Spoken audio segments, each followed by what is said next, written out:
home at night.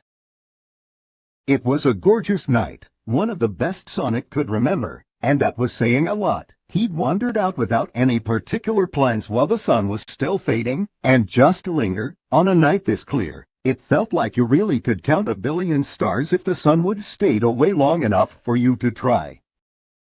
It was different now. Ever since San Francisco, there were the obvious things. Sure, he had a new home, new friends, knew a lot of things, but even the stuff that didn't change seemed different. Now when he paused on the hills, green, indeed, that looked down over the town, he didn't have to wonder what it would be like to run towards the flickering lights instead of skirting around the edges, to walk into a brightly lit house and get a slobbery greeting from your best animal friend, and not have to worry about disappearing into the dark.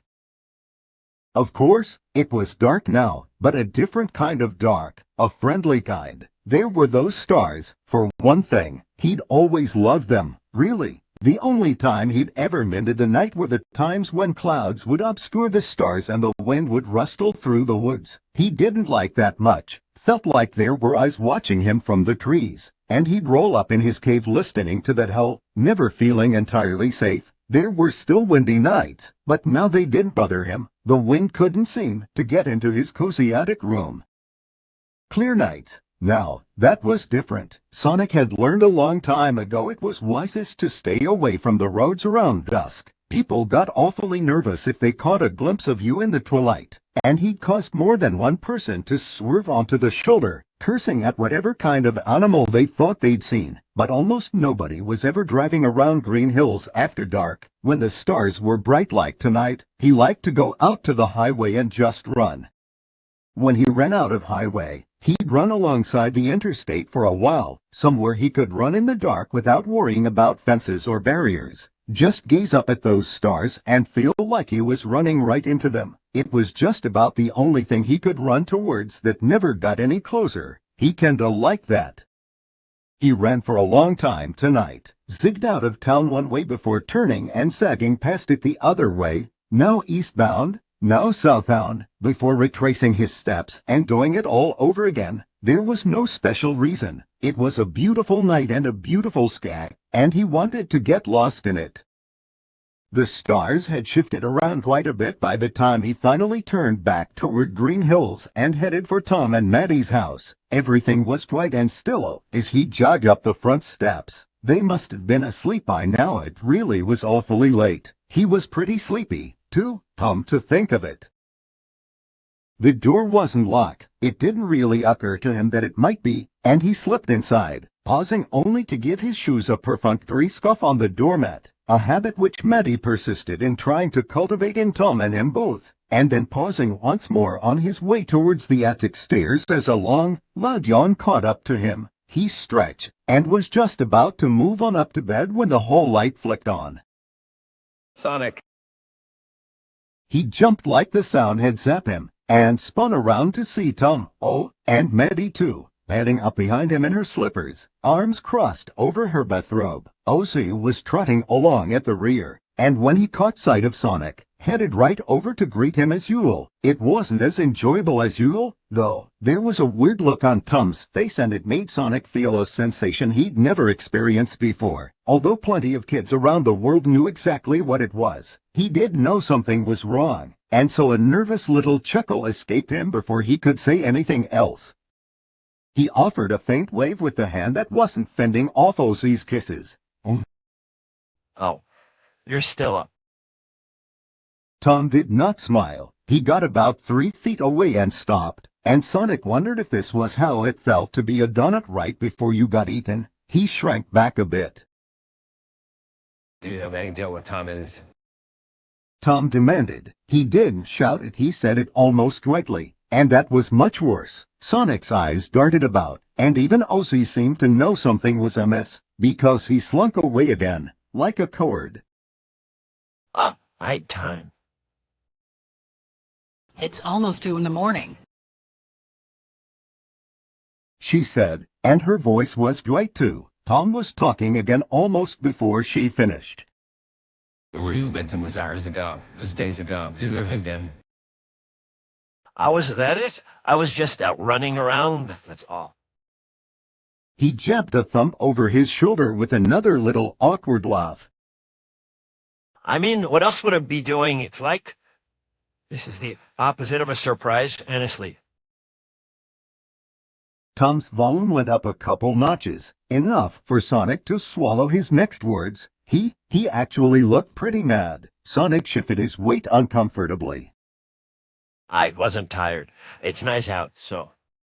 Nope, wasn't working. He shifted tracks a little. I do this all the time, relax. It's not a big deal. Tom's eyes got wide, and a muscle throbbed in his jaw. No doubt a big. Maddie grasped his arm before he said more, and he threw up his hands, spinning to take a few steps in the opposite direction, sputtering. That was the first time Sonic noticed that, unlike Maddie, he wasn't wearing the amusingly dumb-looking pajama pants he usually put on at night, the ones with cartoon characters on them. He was wearing blue jeans, and in fact, he had his shoes on, too. That was weird. His gaze shifted back to Maddie as she bent towards him. He didn't quite like to meet her eyes, but he did it anyway because it was easier than the thought of meeting Tom's when he turned around. We've been worried sick. You weren't in your room at bedtime. You weren't anywhere. We waited and we waited, and we called for you. Tom went out looking for you. She trailed off as Sonic's eyes got wide. But why? I was fine.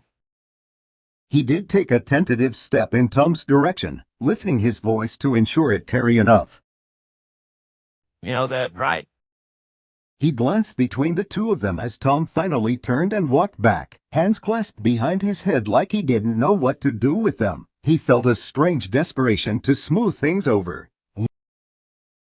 I mean, geez, I know this road like the back of my hand. I grew up here, remember? Besides, I can handle myself. I've got superpowers. I mean, practically superpowers. I'm basically in the early stages of my superhero journey.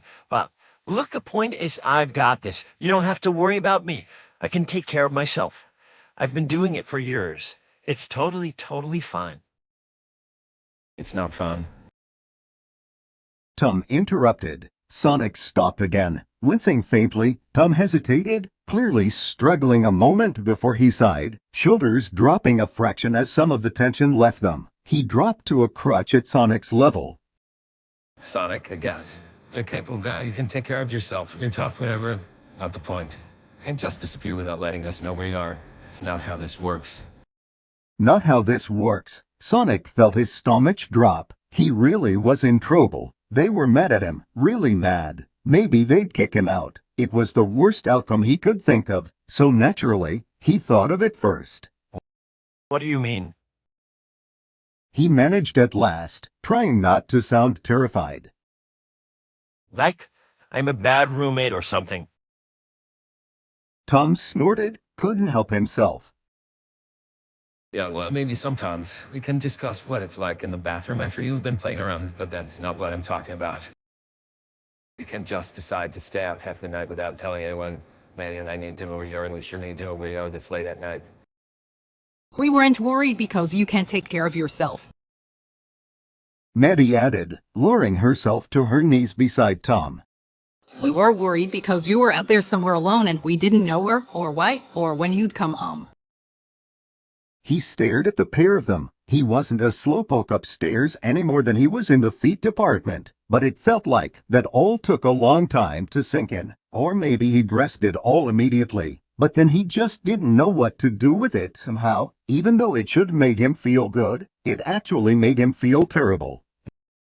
It was almost like he was a little boy again, zipping around without a care in the world when Longclaw told him not to. But no, it wasn't even quite like that either. He could take care of himself. They even said so. But then, what had he done the last time things didn't feel safe? He'd come here, and sure, had his much admired Donut Lord betrayed him, shot him in cold blood. Absolutely he had, but deep down, Sonic knew why he'd run straight here, and why he'd wanted so badly to stay. It hadn't quite occurred to him until now that it might work both ways. They were like a family. How would he feel if Tom or Maddie disappeared in the middle of the night? Maybe Tom could sense what he was thinking, or maybe he was just quick enough upstairs himself. He dipped his chin to catch the little blue hedgehog's eye. Are you listening? He didn't sound angry anymore. It was still a little hard to look at him. Sonic nodded though. Yes. He mumbled, voice cracking a little. He hated to sound so uncool, but he couldn't quite help it. I'm sorry. I didn't know you'd be worried about me. Nobody ever. He trailed off. They knew that already. He shook his head a little. But we're friends now. That's what you mean, right? Friends worry about each other. Tom and Maddie exchanged a look which Sonic, alert as he was, did not catch, before Tom nodded. Yeah, that's right. They do. Friends take care of each other, so do families. Sonic's ears shot up even before his eyes did. He was on the verge of saying something, but checked it. I guess you're right. Maddie pursed her lips before reaching out to pass a hand over his head, brushing at a stray leaf that had gotten lodged in his quill somewhere along the way. And what they don't do is stay out all night without telling anybody.